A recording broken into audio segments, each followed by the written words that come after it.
अफ़सोसनाक वाक़ियो पेश आयो आहे। पक्का चांग लॻ पीर वसन खां सखीजाम नातार सुखा खणी वेंदड़ आमिर बिरादरी जी ज़ियारतुनि जी तेज़ रफ़्तार डाटसन टायर ब्रस्ट थियण सबबि पलटी थी पई।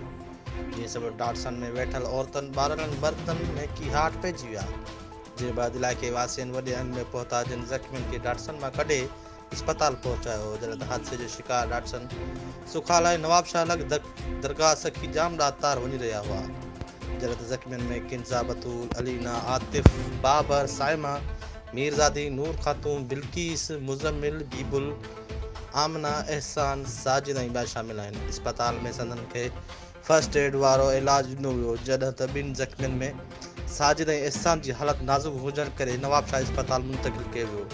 ॿुधायो पियो वञे त डाटसन में सवार पीर वसन जे ॻोठ अला ॾितो आमिर जा रहवासी जोनजा ऐं आमिर बिरादरी जा माण्हू हुआ, जेकी सखीजाम ॾातार ते सुखा खणी वञी रहिया हुआ त हादसो पेश आयो। अली बख्श चांग, सोच टीवी, फैज़गंज।